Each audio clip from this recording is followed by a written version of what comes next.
Okay, everyone, we are jumping into a special Mother's Day themed episode talking about motherhood through the lens of the fantastically wonderful and delightful and whimsical 2014 movie, The Babadook. Oh, And I can yes. honestly say, I can honestly say this was a movie I was scared to watch. But So after scared watching to it, watch. I'm like, oh, I'm scared of it for so many different reasons now. But uh, Whimsical is not what I would use to describe this story at all, but I love that you put that in there because it is full a air fairy quotes. tale. There is nothing whimsical about this movie. But my friend Rebecca is back to talk about this film. And this is a conversation I really wanted to do because Mother's Day is often hard for a lot of people, whether they have lost a mother or they don't have a great relationship with their mother, or they are a mother and there's certain things that just don't get talked about. And I am really thankful to be surrounded by so many great women in my life, and Rebecca is one of them. So I want her to tell you a little bit about herself and a little bit of her resume, but also like why this is such an important topic to discuss for her, and then how she was first introduced to the film The Babadook. So, my name is Rebecca Lynn Thomas. I am currently serving on the board of the New Evangelicals, which is a digital first nonprofit organization. If you are familiar, you know what we function at the intersections of faith, culture, and justice, searching for better paths forward in our faith. We do this through an online community and also podcasts. I co-host TNE Advocacy Hour with Melinda Hale, who is the TNE executive director. So that is an awesome podcast for people who want to be actively involved in advocacy work. And then also, I go to school. I'm a doctoral student getting my Doctor of Ministry and Social Transformation at United Theological Seminary. And I'm more recently, like, this is so exciting to me because I've wanted this my whole life. I am now officially an ordained minister through the Curian Network, which is a new denominational space providing ordination and also like certification for spiritual directors, chaplains, ministers, reverends. So I'm very excited to be part I of love that that I can call as you well. Rev now. Rebel. Oh my God.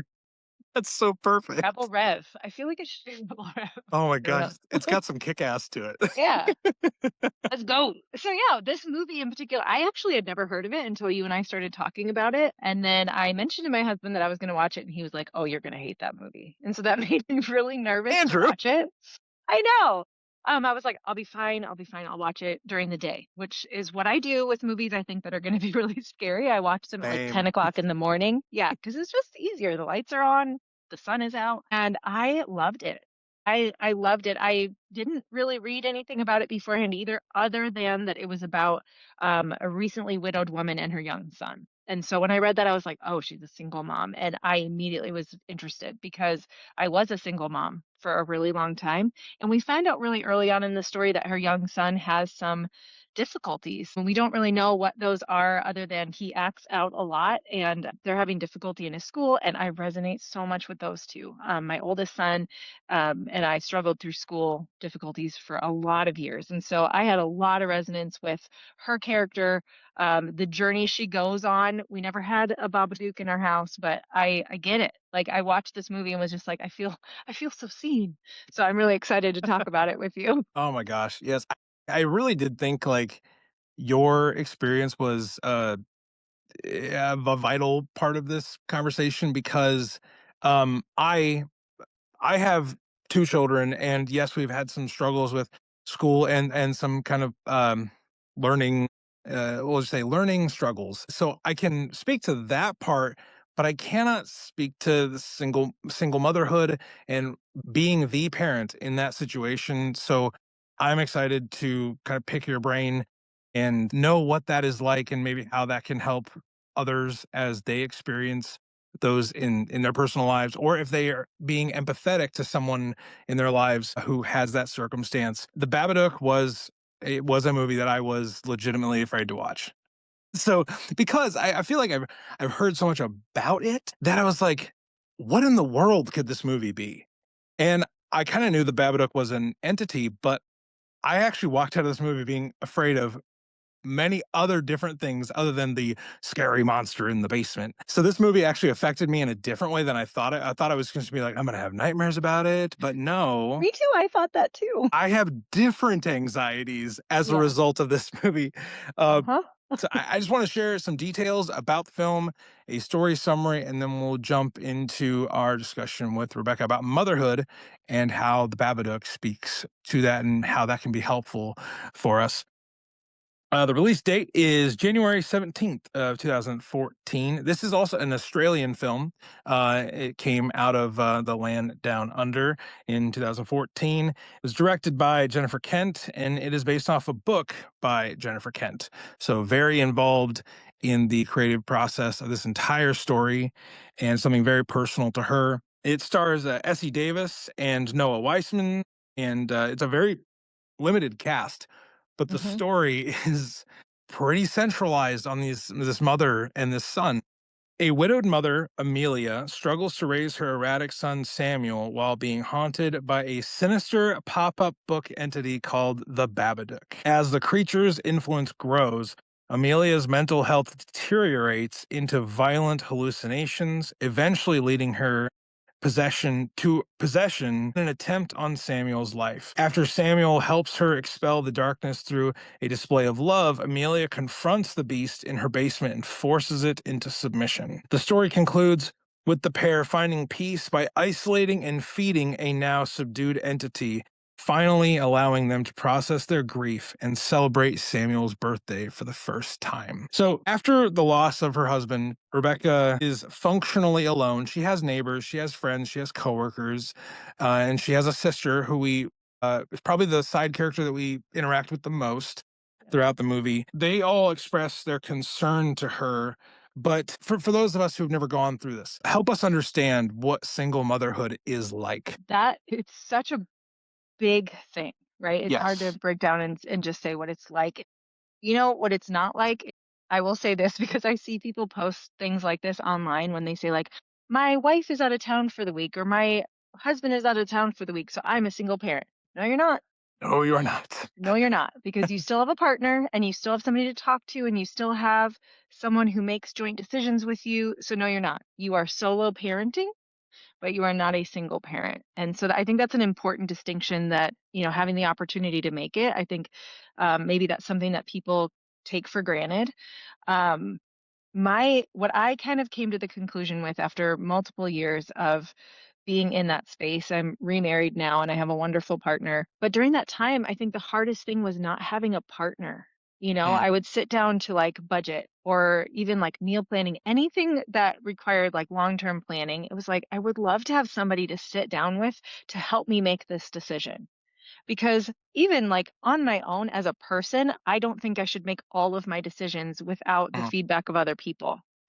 So, were there people I could bring into my circle? Of course. I had my mom, I had my sister was long distance at the time, I had family, I had some friends, but you learn very quickly that not everyone is trustworthy to bring into that space. People have their own judgments about what you should be doing, and they're based very much on like the traditional family, like mother's role, which does not apply to a single mother's household. There are, I think, a lot of microaggressions that people don't think about, and we see those in this movie a lot. The microaggressions of like those women sitting around the table at the birthday party having the conversation about like, I don't even get to go to the gym anymore, and she kind of snaps back at that well, one. that must be really hard for you. That must be so hard, Patricia.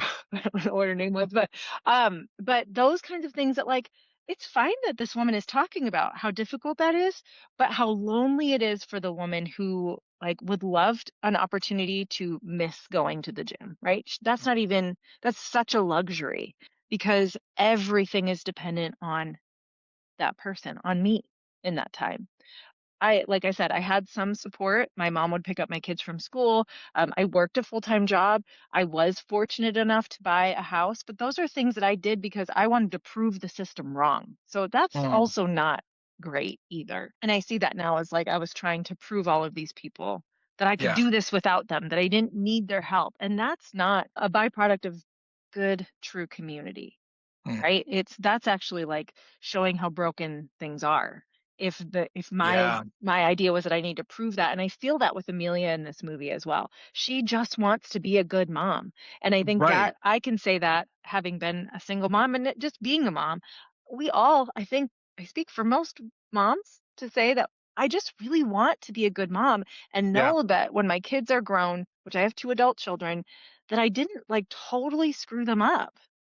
That's Oh my all. gosh. That is my key anxiety as a parent. Yeah. I just want you to And be a then functioning, kind person who is right. responsible. And you know what? They're gonna have stuff Yeah. because here's the thing about like, I mean, not to say that like little T trauma, right? There's big T Yeah. trauma, Yeah. little T trauma of like they're gonna experience things in ways that I didn't intend Right. and being able to acknowledge that. And we see that in this movie too, right? Even before the Babadook even shows up, she is struggling. She's struggling because she's overwhelmed.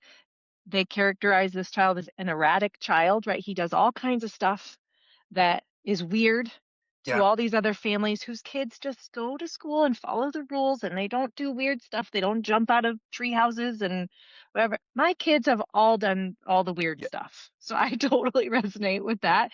And like being that mom who's first of all already not married. My family already doesn't look like what it should. And now Right. my kid is being weird and too much and too aggressive and too whatever, and my kid's not following the rules. Now that is a source, and I mean, maybe people will be upset when I say this, but it's the truth, a source of embarrassment for me. A- Like this is I Absolutely. now everybody sees that I'm failing. So not only have I failed, they already know I failed. Now I'm feeling in this. I just don't want to be around them anymore. I'm just gonna go inward then. Yeah. And we see her do that too. I mean, and that's really that is her descent begins there of the being overwhelmed, being I will say it's almost like it's a handicap. It's not handicap like I'm sorry. She is Oh, I know what you often mean.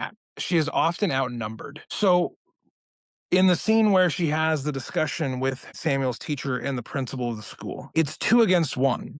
Now, they state that they are for her. Like, if I was in that scenario, put it this way, and one of my kids, I know both of my kids' teachers well enough, I know their principals well enough, I would believe them that they wanted the best for my child. However, it is still 2 against 1, and at the birthday party, it's what, 5 moms against 1. They all have similar lives that do not look like Amelia's. So regardless of the intention, now the women at the party, their intention is much more, I would say, harmful. They don't even recognize that Amelia is really in the room. Samuel's the only boy at the birthday party, that kind of thing, Even and they're dressed the same, right? Those moms are all dressed the same, and yeah, Amelia's dressed differently it's also. all So they, Stepford wives and then yeah, Amelia over here who's just like, "I haven't slept in weeks." right. I just find it funny that the movie casts Amelia as always being one versus more than one. Yeah. She And I very want to talk seldomly yeah, just a little bit about that conversation with the teacher and the principal because absolutely. that was such a hard-hitting moment for me. I've been in that conversation. I've been in that position, like you said, of like, believe I believe you. I believe that what you're saying to me is true. And then I walk out of the room and it doesn't go the way that I feel like we all came to this agreement about. I've had this happen so many times that that scene was like I felt it in my bones. Like it was so hard for me to sit through that scene because if you've had a child like Samuel, which I would say both of my sons are very similar to Samuel, you wonder like there's something wrong with this kid, but in reality I loved how she's like stop calling him the boy, he has a name, and if it you aren't going to accept him as he is in this place, then I will take him somewhere else. And Yeah, that is the mom. She like I think she feels bad that she did that, but in reality like that's the mom that I've realized now I've needed to be all this time, but the systems are yeah, set up to kind of keep us from doing that because it's not nice. But it is the advocate that she is being in that moment, and I was like yes, when she got to that felt like that's I wish I would have done that for my oldest son when he was yeah, younger. But you see this moment of like God, she did the right thing. Like there's all these things she's struggling with, but she's still advocating for her child, even though she's exhausted, even though he's like driving her crazy, even though, all these things are happening. He is her priority. And if anyone is familiar with Samuel's imperfections, it's Amelia. If anyone is familiar with the stress and strain that motherhood is putting on them and that her child does not neatly fit into a box, it is her. And I think that's another thing that sometimes either we're not honest enough with ourselves or we don't give people enough credit to knowing their kids. It's like you're Yes. struggling with something right now, and I think Amelia can do a few things in this moment. She can pretend like nothing's wrong, which I think at a certain point she wants to think that she can still have that life and not confront like those underlying feelings she's having. I've seen parents in my circles here at home. It's almost safer sometimes to just be like, nope. Nope, I'm not going to choose to acknowledge it. Amelia acknowledges it, but like you said, then has no one to back her up. Yeah. And And that's the other thing about being a single parent is you're on your own. yeah, and I mean, I'll be honest. Rebecca's met my wife, Kim. Kim and I I would like to say we make a pretty good team. There's even times when it's a team sport when you're like, oh Right. my gosh, like two against one almost feels like we're still outmatched because kids throw curveballs at you that Samuel throws every curveball in the book at Amelia. Yep. And Well, like, then, what's she supposed to do? it's, bringing into this conversation the bigger issue that they're dealing with, right? This death of her husband on Yes, Samuel's birth, like literally on the way to the hospital for Samuel to be born. So this has hung over his entire life to the point where he has never celebrated his birthday on his birthday because she just cannot do that. There's so much grief and so much pain and probably anger and resentment because she is having to do this by herself. And that, what a crappy place to be, right? She didn't sign yeah, up for that. It's not nope, what she signed up for. And I want to just add here, most single moms that I know didn't sign up for that either. Like they yeah, end up in this space because they had to make a choice, because somebody left them, because somebody else made a decision. And so here we find ourselves. She didn't sign up for this. And yet here is her existence. And so this yeah. thing is just clouding everything about their life. And they don't actually, this was something I noticed in the beginning of the movie. Like he goes to hug her and he says, I love you, mommy. And she's like, don't do that. And she like pushes him away. Like it's to the point that they can't even, she can't connect with him really. And it's She so sad. she can get him to school. She can pick him up from school. She can feed him. She can make sure he gets to bed. But anything on top of that, she is in a different world because it's very apparent she has not dealt with her husband dying. And I think that is a good way of showing that when specifically mothers for the sake of this conversation, when a parent is in that situation and you also haven't dealt with maybe the cause of losing someone, whether they have passed or whether they just leave. However, that situation occurs, what ends up happening more often than not is the child left behind tends to carry the weight of the person that's not there. And that, like, I've seen it in, I'll just speak vaguely and generally, I've seen it in friends and relatives of mine losing someone in their parental dynamic, we'll put it that way. When that happens, they become the recipient of a lot of feelings that have not been processed well, to put it fairly. Yeah. And I think if we look at, Maslow's hierarchy of needs, let's just talk about Yes. that, since you said base, like she's doing all the basic things, right? But there's a level of her needs are not being met. So she's meeting all of his needs. Her needs are not being met, and so therefore they can't move up to any of the higher levels, right? And I think that, so even he can't though, because he knows that he's a burden. Even though she doesn't say that, He he feels knows, it. he feels it. I mean, there's a total lack of connection there. And I think that's maybe why she reads that, reads the book to him, is she's trying to create this connection. She's trying to do a little bit more. I mean, to Right. be honest, reading books to my kids was not even high on the priority list when I was a single mom. I had three of them, three Hmm. kids. So I, it was always getting ready for the next day. And I had my, I had this job, like I said, and making dinner and all these things. It just wasn't there. And so I can Yeah. see this being almost like I'm going to do this extra thing for him tonight. I'm going to read Yeah. this book. And it ends up being the most horrific book that they could possibly have chosen. I don't Right. remember, where did this book come from? Do you remember? It just shows up. Just shows up. Okay. Yeah, because I was like, she doesn't know No, the book. because Rebecca, it's not like it was on his bookshelf, and she's like, "Oh, look, the scary one with the guy in the top hat." Right. No, she reads him a different book, and then he asks for another book, and she reaches for this book, kind of almost like out of curiosity. She reaches for it. Yeah, because it Yeah, doesn't it just look like shows a up. kid's book. No, God, no. It's like No. a weird thing out of Tim Burton's nightmares, and yeah, it just keeps showing up as to represent, like, hey, like, you will deal with me, like, Yep. you're going to have to deal with me, Yep. because if not, it's going to irreparably damage your family.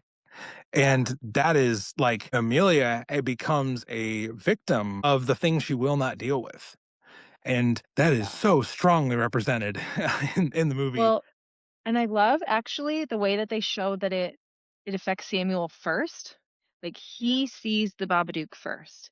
And Right. when there is stuff in a family dynamic that's going on that needs to be dealt with, very often it will end up with an identified patient. There is the one person in the family that is the problem, that is Mm, the reason we're struggling with all of this. They are, if they would just get better, then everything else will be fine. And Samuel is that identified patient in this movie at first. And I love how, I don't know if mm, she did that on purpose, but that is a normal response when there is something like a death in the family or like mental illness or something like yeah. that. There will be one person that becomes sort of the scapegoat or, like I said, identified patient. And then every effort is given and put forth to caring for and helping that person as Right. opposed to the family system, which is what really needs the help. So when Yeah. we see her start to be affected by the Babadook, because she's this whole time been like, "It's not real, it's not real. Like, you're being Yeah. ridiculous," taking him to the doctor and getting him on sleeping pills and all this stuff. And then we start seeing it happening to her. That's just like the family system. We're starting to see that is actually being affected by this grief and tragedy that needs to be dealt with because it's not going to go away. He's not going to go away until she acknowledges him. Well, and that kind of like that gets to the third act of the movie, and the start of the kind of the always darkest before the dawn moment for her. Yeah. She confronts her suppressed rage. She reclaims this identity, but she she kind of learns how to be better equipped to deal with it, because the key thing about the Babadook as a movie is the Babadook doesn't go away. It's not like she just asserts her identity, she starts taking care of herself, she has more compassion and empathy towards Samuel, and the Babadook just disappears. The Babadook lives with her.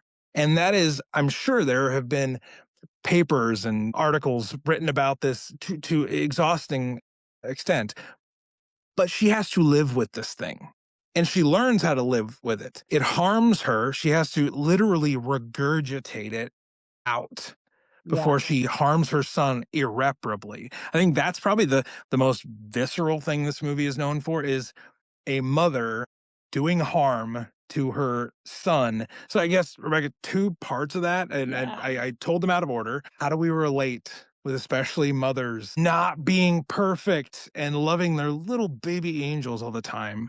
How do we empathize with that?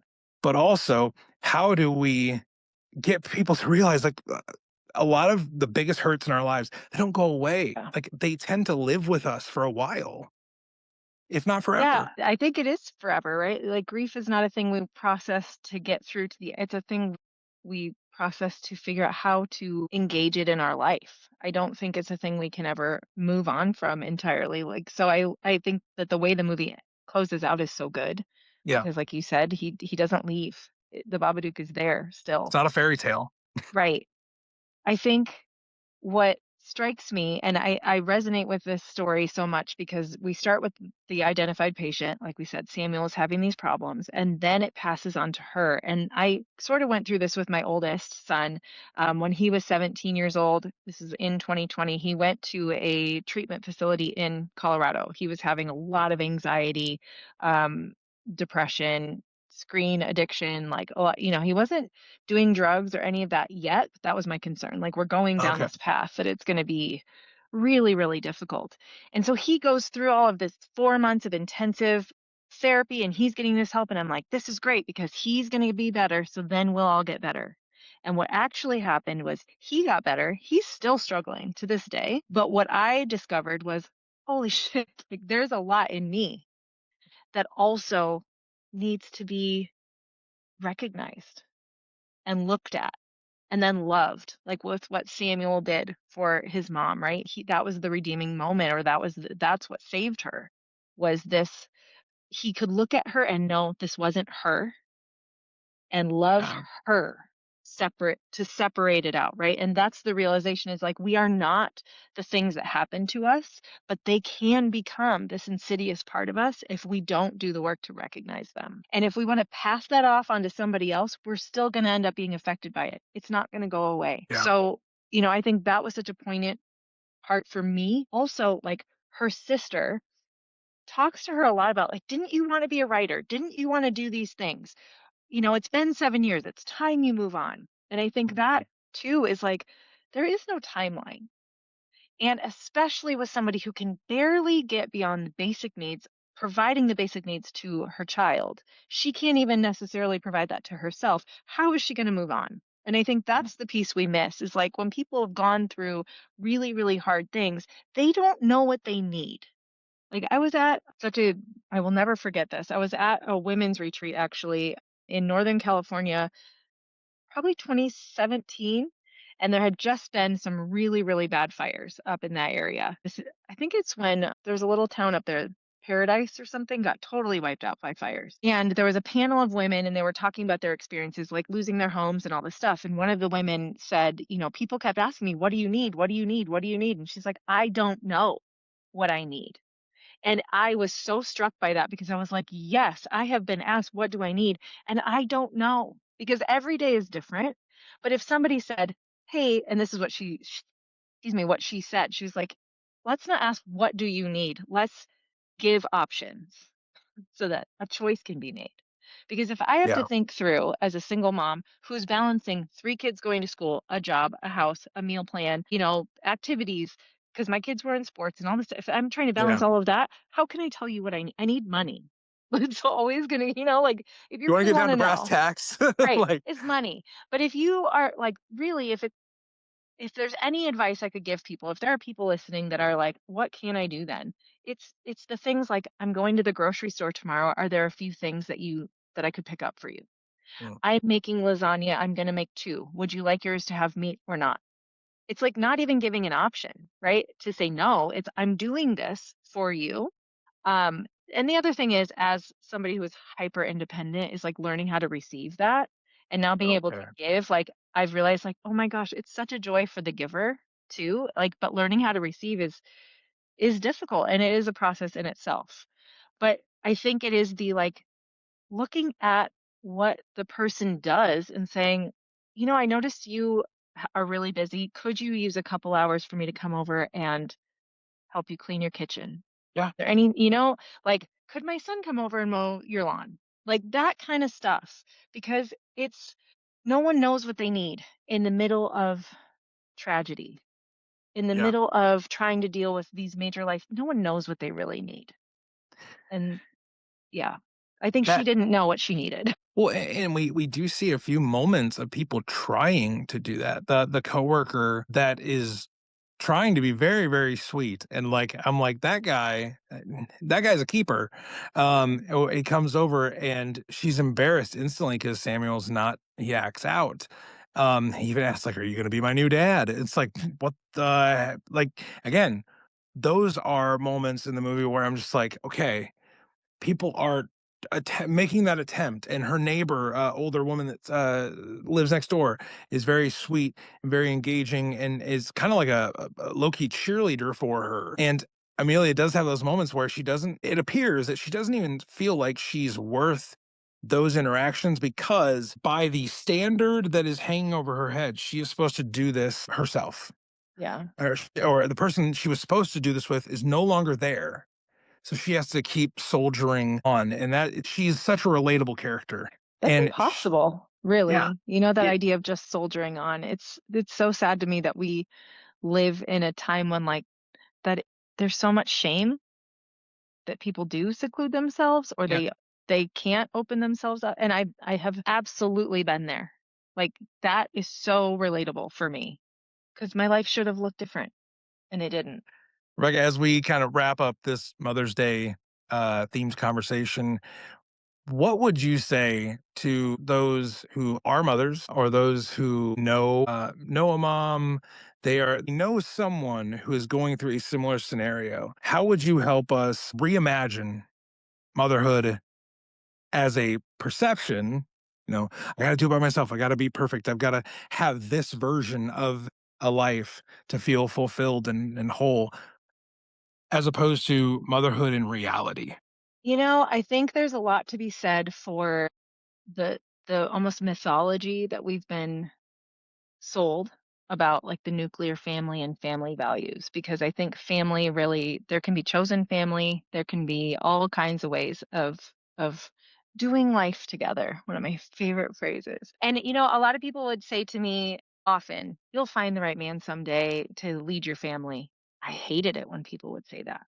And I finally had a moment one day where I was like, you know, if I had to have a man to lead my family, I would have one. Like, God is fully aware that my family looks exactly like it looks right now. And if it was supposed to be different, it would be different. And so this must be okay. And so my encouragement to women who are in this space is that you're a leader because you are one, not because of any other reason. And you don't need somebody else to come in and lead you because you have everything you need to lead your family. However, I believe in the importance of partnership among people and in community, and I don't think that has to look like a marriage. I think that can Mm, look like a best friend. I think that can look like my parents, you know, were supportive of me in their own ways. Uh, I had another single mom that I was really close with, and so we did dinners once a week. You know, I yeah. think there's a lot of ways to be in partnership with people. So to say that it needs to look like this one way is so limiting to the possibilities of what could be built if we lived in community and if we reimagine partnership to really be about, like, providing the scaffolding for people to live full and whole lives. It would make such a difference. And we have such a high population of varied family structures in this country that, you know, to say that it's the nuclear, I think it's something like only 27% of families are that structure, which is kind of Hmm. a mind-boggling figure, which means that there are a lot of families that probably need more partnership. And I don't think it's the responsibility of social systems to do that necessarily. I think it's our Hmm. responsibility as people. And so what I would say is if people have someone in their life who is a single parent or somebody who is the caretaker of a sick spouse, because that's a whole nother situation, Absolutely. that you know, just showing up, providing meals, not asking, don't ask what do you need. Say what you have to give and let them decide. That's great. That's what I would say. And I'm sure if someone listening to this cannot identify someone in their life who meets one of those requirements that Rebecca just said, of knowing a single parent, knowing a single mom, knowing a single dad, knowing someone who is taking care of a an ill loved one or someone who is recovering from a surgery. So Mhm. there's so many different things. Partnership is so key. And I'm proud to say that there are people in my life that I've identified that with, and I'm like, I don't have everything, but I have enough. And it's the line from Lord of the Rings. I can't carry it for you, but I can carry you. Mm. That is pretty much Yep. the backbone of what it means to be in community with people and to, as Rebecca said, do life with them. And that's so fundamental, so key. Uh, so if you can think of someone in your life that meets those requirements, what are what are we doing? What's going to happen next? What's our next step? But Rebecca, thank you so much. I did not think that a conversation about the Babadook would make me feel this warm and fuzzy inside. Oh, Thank you for lending your experience. Thank you for lending your motherhood war stories to us that we can learn from. happy to.